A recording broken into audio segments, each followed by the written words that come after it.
All right, now we're going to send it down to Brendan Parker and Cory Sarich for tonight's Flames TV postgame show presented by Original 16. Original 16 gives you the chance to win one of 3 Calgary Flames fan experiences. Details in the new limited edition 15 packs of Canadian Pale Ale. Original 16, official beer sponsor of the Calgary Flames. Must be of legal drinking age. No purchase necessary.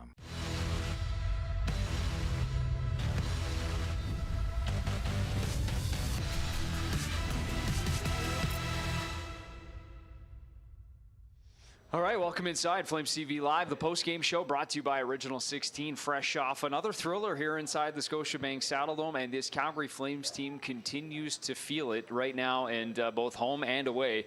Back-to-back home ice wins to kick off this homestand. Brendan Parker alongside Cory Sarich tonight. It went down slightly differently, although if you look at it high level, it's kind of a similar theme in that trailed once again in the third period, found a way to score not one but two equalizing goals. More on that in a minute, but and then win it in overtime. What did you make of the way that this game sort of evolved? Maybe differently than Vegas, but you know, they still found a way to get it done. Yeah, off the start, we thought maybe in the first period that this was going to be one of those high-scoring affairs again. Yeah, for the first. Yeah, there was goals going back and forth for both teams. You weren't sure what was going to happen. And then second period, the first half was a bit of a stalemate. Things kind of got quiet on the ice. Teams were feeling each other out. But I would say from probably the start of the second period to the end of that game, the Calgary Flames took over the game.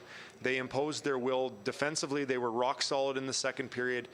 A few unfortunate things that we're going to get to in the third period. A few exciting things that happened in the third period. Questionable things, maybe? Yeah, to maybe tilt the ice against the Flames. But again, 60-minute plus performance tonight, and they come out as winners. And, you know, they're stringing together these solid efforts night in and night out, and it's starting to, you know, it's results in the points column. For sure, and a few big ones over, as we've talked about, some really tough opposition teams coming in here too. And maybe let's look at how it all went down here tonight. We talked about the first period and thought maybe that the way that it started in this game, it was going to be another one of those 7-4, 7-5 type nights. But it did settle in, and this is a look at how it all starts in the first. Quick transition from Dallas, and they get the game's opening goal here, courtesy Thomas Harley.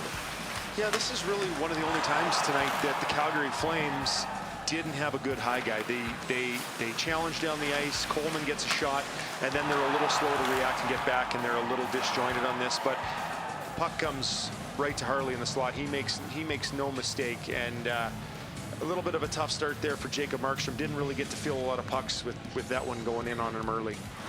Yeah, and so that was the 1-0 goal, and then obviously the Flames had the answer with back-to-back goals, and kind of another one kind of off the rush where it's Andrew Mangiapane that creates the separation, and eventually Tanev that gets the break. Yeah, and if you're going to want to see someone get one, it's this guy. Yeah, After agreed. chewing on a puck last night, he's got a few zippers in his chin.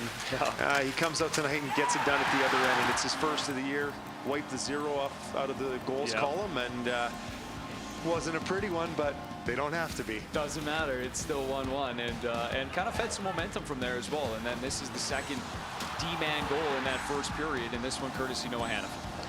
Yeah, great job by Noah Hanifin, getting involved, jumping, good traffic by the Flames at the net, and another good look by Jonathan Huberdeau. A lot of these passes that were maybe not going his way early in the season are starting to translate, and that was a great look from him, finding the wide side, and Hanifin's there to put in that rebound. So Tanev and Hanifin make it 2-1 for the Flames, but with about a minute to go, it's a response from the Dallas Stars and a nice touch. I'm not sure that it was meant to go directly to Mason Marchment, but that one touch from Tyler Seguin ends up on Marchment's stick. No, it looks like a nice one-touch pass here, but I think it's an attempt at a redirection. Actually goes off of Hanifin's shin pad, it looks like, on that second look, and Markstrom's got no chance on this one. No. Quickly fed into the back of the net. Marchment scores in both times, both trips to Calgary, and it's a tie 2-2 after one. Second period, no scoring, but here he comes again. Marchment taken down on, we'll call a partial break. Chris Tanev was in chase, questionable maybe on that one, but Marchment makes good on the penalty shot. Yeah, I didn't like the call on the penalty shot. Didn't think that this should have actually been the end result. Thought it maybe just was a penalty. We can discuss that further, but it ends up in the back of the net. Either way, it was Calgary that had to chase once again in the third period, and chase they did. In fact, they scored one to tie it earlier. It was called back on the challenge, and then this is the shot that ends up tying the game. Mackenzie Weegar, the floater from the blue line. Yeah, and it's funny, you hear the rhetoric around the dressing room about Mackenzie's shot, and I think it gets made fun of a lot of the time. And I don't know if this was his best, but the old seeing eye blueberry muffin from the point, it sneaks right in the top shelf. And you know what? He'll take it. And for what, Brendan? Yeah. The lead, or the team lead in goals. Him and Blake Coleman sit with the team lead in goals right now with 6 on the season. And maybe none bigger than the overtime winner the other night, but that one's right up there because it gets this team to overtime. Not gets them 1 point, but 2 points, because Huberdeau puts it on net. Kadri scores the game winner right there. Once again, it was challenged by the Dallas Stars, but this is a good goal. Yeah, this one right at the finish, we're gonna close in on it and see. Great pressure by Kadri, nice dish by Huberdeau, and it actually, Wedgwoods makes the save, it rebounds, it hits Kadri in the shin pad and then goes in, and the contact is after the initial save, so the refs got it right. I think that the few controversial calls in this one even themselves out. Yeah, that third period had all kinds of twists and turns to it because as we just debated, and we can even show it, I don't know if you guys have it before we go into the locker room, but just to see quickly the Tanev penalty shot, at least the penalty that led to the penalty shot, because that was the first one that set it off. Then we had the no goal in there.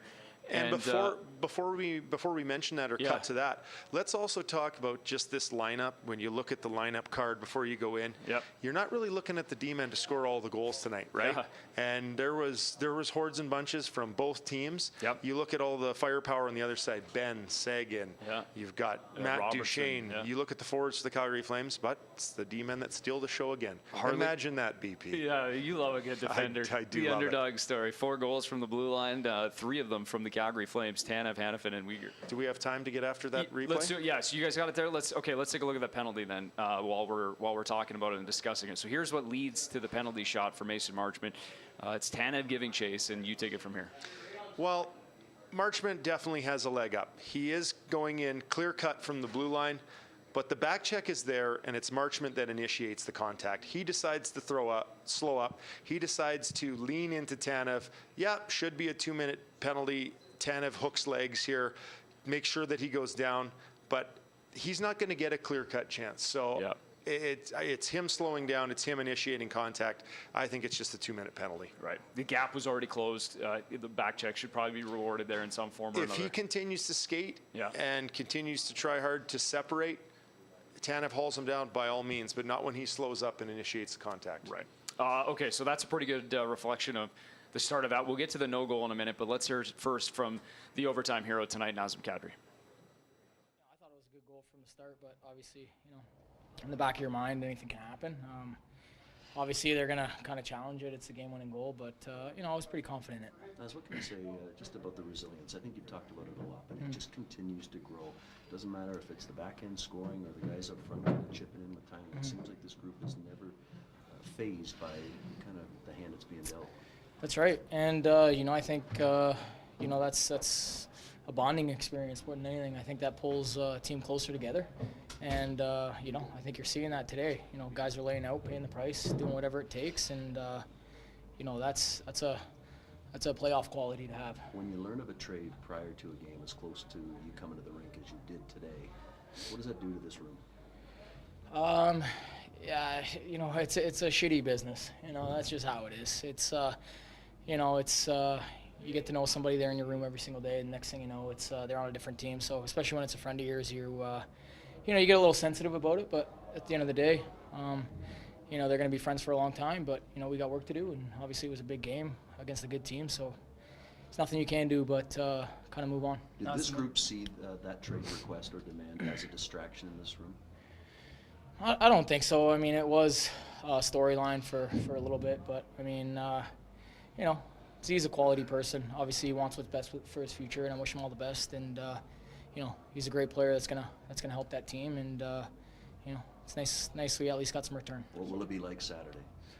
Yeah, I mean, I don't know if he's staying in town or he's gonna have a few bucks on the board. That's for sure. I'm curious to know exactly what it is, but We don't look at those things kind of like you guys do. It's we're playing the Canucks against a good team. Got to be ready to play.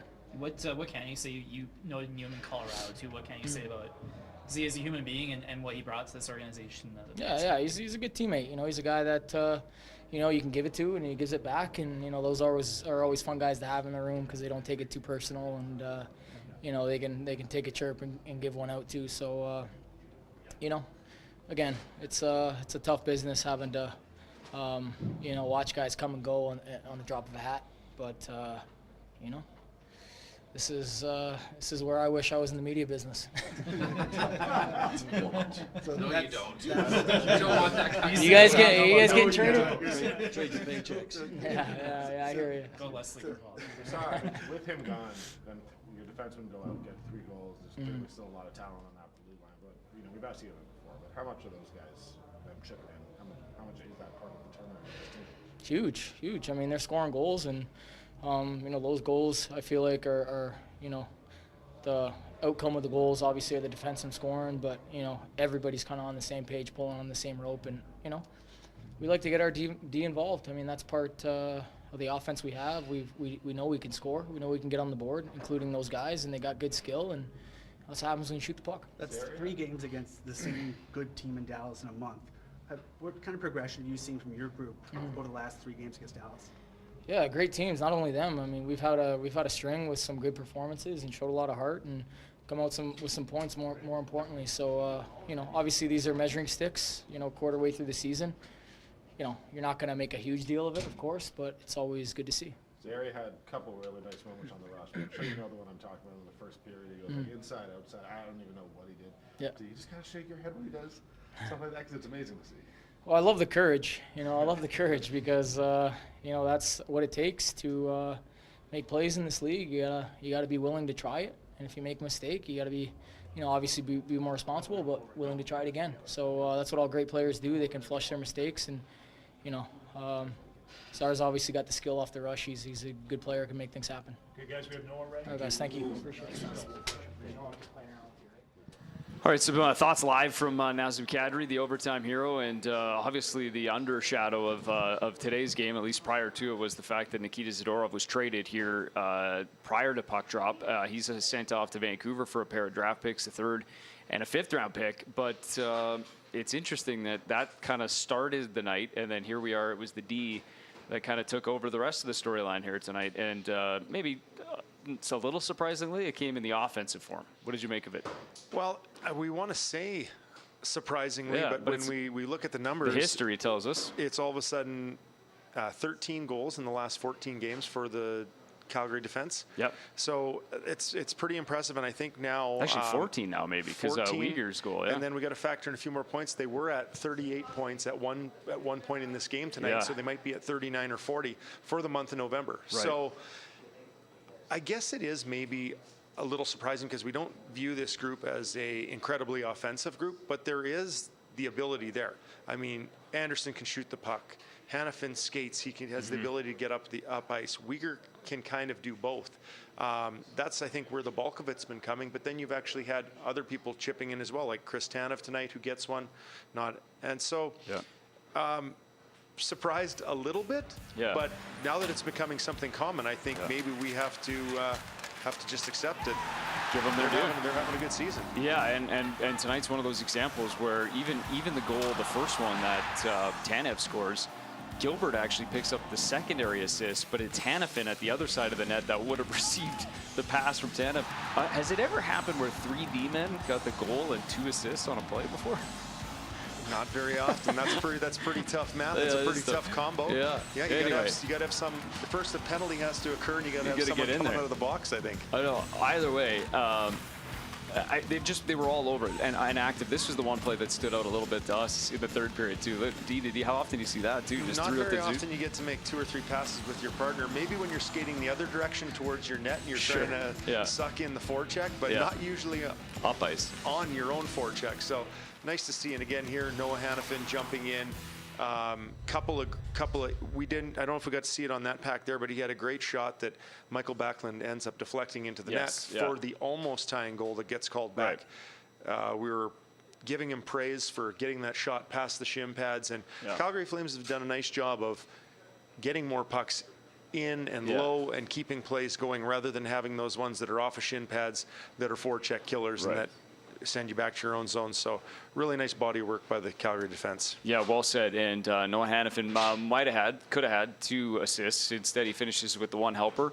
After that, Michael Backlund goal was called back on the challenge, but either way, he was tonight's first star. Let's hear from him now. It's been great to see. It's something we know as a D-corps we have to do to help the team win, and that's part of our identity. We got a real good D-corps and a lot of guys back there that can skate and get up in the play and create some offense, and it's starting to come our way now, which has been great to see. How did that affect this group when you learn of a trade on your way into the rink or at the rink, however it was? How did that, when you learn of a trade that close to game time, what's that ripple like through the room? Yeah, it's unique sometimes. Obviously playing with a guy for a couple of years, and all of a sudden, he's traded. It's it's a little strange sometimes, but it's a business, and we're all professionals, and we had a job to do and get ready for the game, and that's where our focus is at. Well, Noah, what can you say about Zadorov as a teammate for the past couple of years and what he brought to this organization on and off?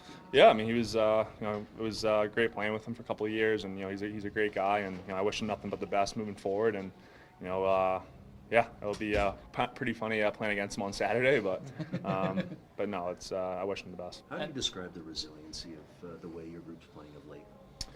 Yeah, it's been great to see. It's there's been obviously a big turn here lately, and the team's bonding. We're coming together. We're playing really good hockey right now. We're not quitting, and we're playing against really good teams while we're doing it. So it's great to see, and just gotta keep this rolling into December here. And when you see Chris Tanev throw himself in front of another shot, what goes through your mind? Yeah, it was too similar to last game. The way he dove in front of one of those, I was like, you gotta protect your face there a bit. But no, he's one of the best teammates, if not the best teammate I've ever played with in my career, and just an absolute warrior. I know everybody says it, but it doesn't go unnoticed. And just his courage, the way he plays the game. He's such an honest player and unbelievable teammate. When all the D-men are scoring, is there internal competition? Do you want more than Uyghur? No, we're all supporting each other. We're all pretty fired up for each other when that happens, and we're a decor, we're a unit back there, so it's nice to give the forward some grief at practice.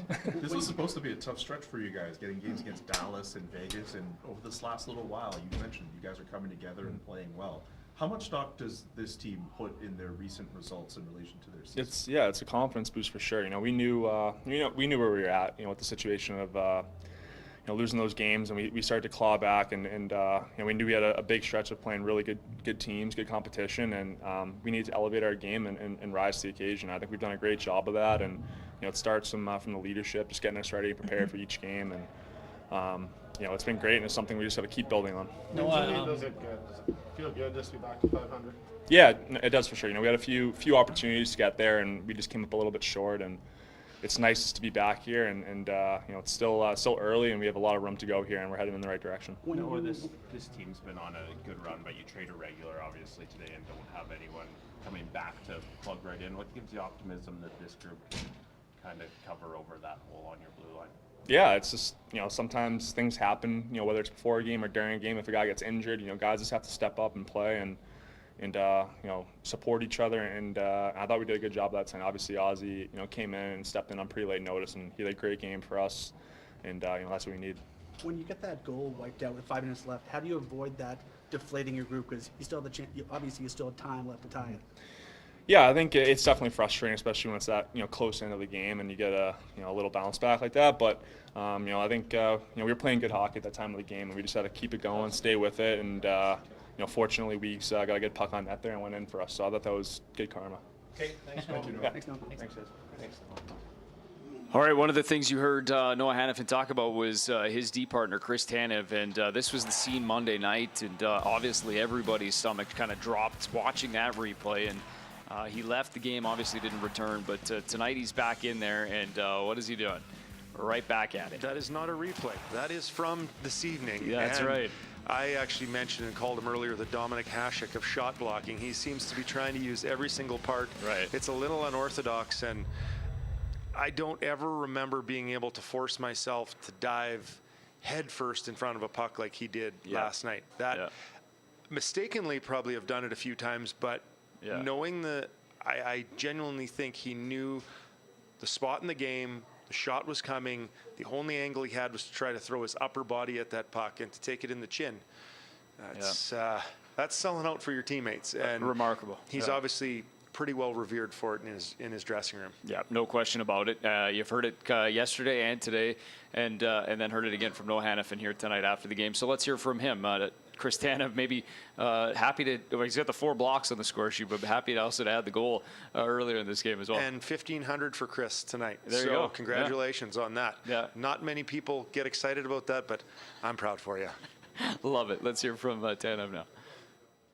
Howdy. Barrel roll instead, huh? Yeah. It's a bit smarter.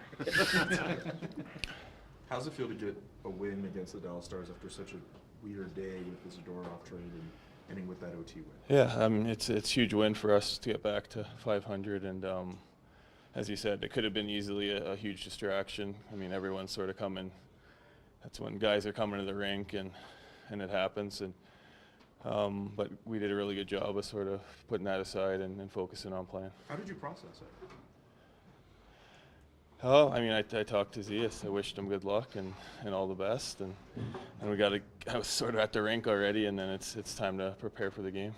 Have you like you've been around guys that have been dealt before, but what's sort of the emotional element of seeing them, not brother, but like a teammate, go? How do you get used to that as an NHL player? No, I mean it's always tough when you play with someone for almost 3 years, right? So you get to know them, you get to know their family and wife, kids. So as I said, it could have been easily a distraction for us, but we were able to focus on what we need to do tonight. Can you explain why the comebacks seem to snowball? Like when you get one, why it suddenly seems easier to get more? I don't know. I just think we're sticking to the process of how we want to play. I mean, I thought we were a bit unfortunate to be down tonight so late in the game. But as I said, when you stick to the process, usually if you do the same thing over and over and over again, and you're making the right decisions, good things will happen. Thanks, Chris.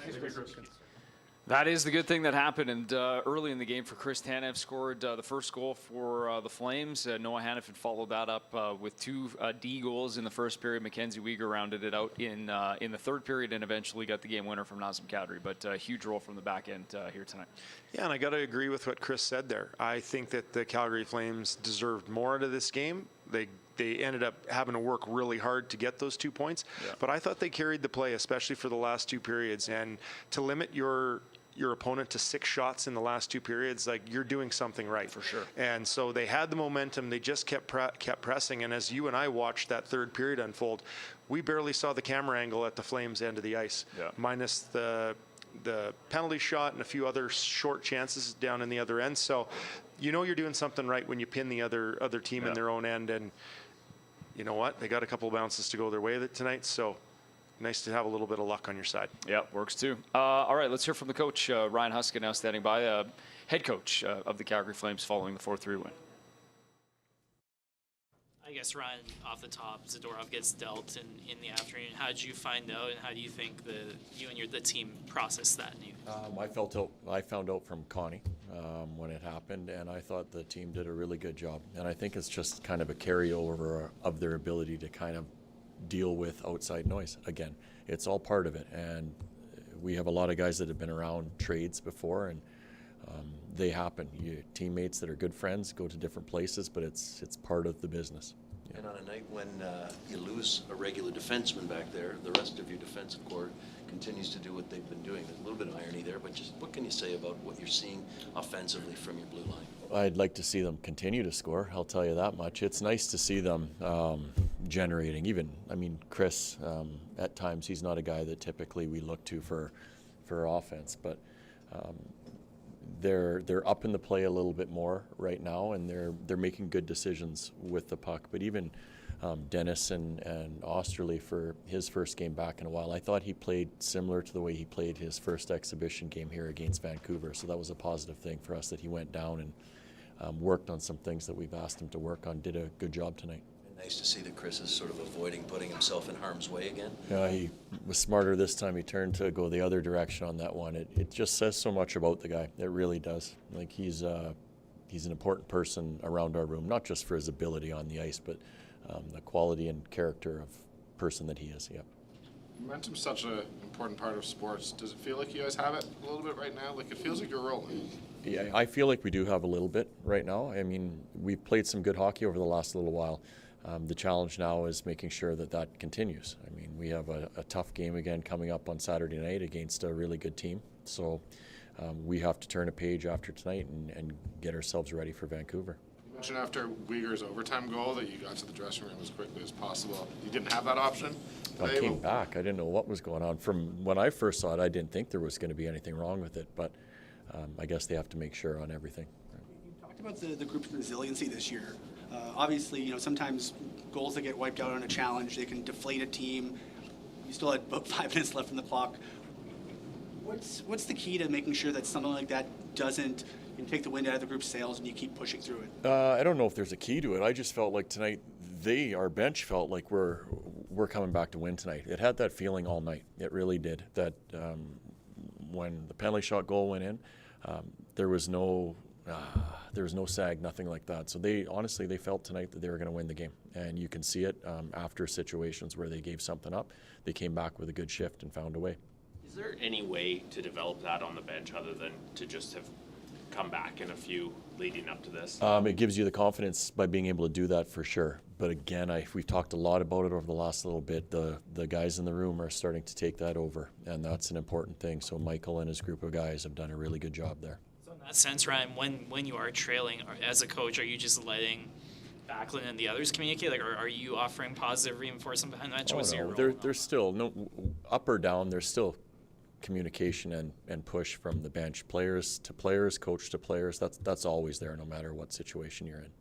Kadri, about Zari had those 2 rushes in the first period, and the second one, I don't even know what he did. He went outside, inside. It was fun to watch. Yeah. And Kadri just said, I like the courage. Yeah. Is that how you feel watching what he's doing? Yeah, I think that's probably, Cads would probably say that, because that was probably Cads when he was young, if you look back at it. So he probably sees a little bit of himself, I would assume, when he watches that. But courage or confidence, I don't know what's the better word, because you don't see a lot of young guys trying to do things like that. He's tied for the team lead in goals right now. What are you seeing out of him that's letting him have that success offensively? He's shooting the puck a lot this year, a lot more than he had in the past for us, and he's putting himself in position to be able to get it away a little bit quicker. And again, I'll say he's feeling good about where he's at right now. So he's enjoying being at the rink, and he's enjoying how he's playing too, which goes a long way. I appreciate you haven't had a lot of time to reflect on it yet, but you coached the defenseman for a long time. You've been Nikita's head coach. Just how difficult is it to say goodbye to a player like that? It's you spend time with guys, you develop relationships with them, and every player has a different personality that you get to know and you get to appreciate. So it's hard when you lose a player, for sure. But it's also opportunity, and that's the way I look at it. So you lose a good person out of your room, but now it's an opportunity for another good person to kind of seize the day. And that's the way we have to approach things. And like I said tonight, I thought our guys in the back end really did a great job collectively of playing hard and playing the right way. Okay, thank you guys. All right, some good stuff there from head coach Ryan Huska and Mackenzie Weegar. Blake Coleman tied for the team leading goals with 6, and just talked a little bit about there. But yeah, there's some confidence, but probably no secret that the fact that he is, shots are up right now, I think, per game, which is, if you get your shots up, generally your percentage is going to come with it a little bit.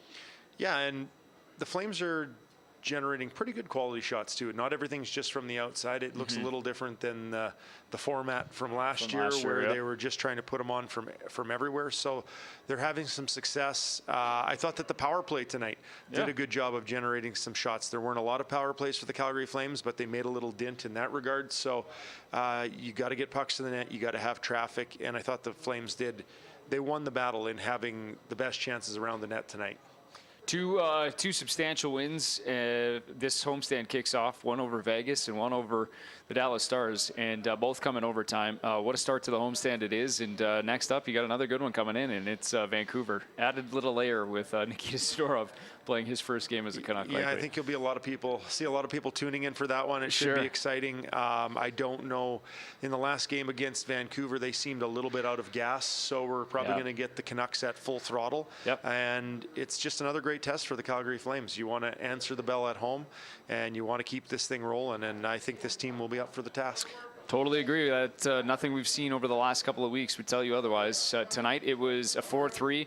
Once again, come from behind victory over the opposition, and it'd be the Dallas Stars. So they win the season series 2-1, and more importantly, have strung together back-to-back home ice wins. Rasmus Andersson and his little guy Ben, as they win it 4-3, the overtime winner. Nazem Kadri, the hero tonight. Mackenzie Weegar on Monday night, and what will be in store on Saturday night? The Pacific Division rivals go back to it for the second time this season. Canucks and Flames on Saturday. We look forward to that one. Until then, we'll see you on Saturday night. Thanks for watching Flames TV Live, the post-game show brought to you by Original 16.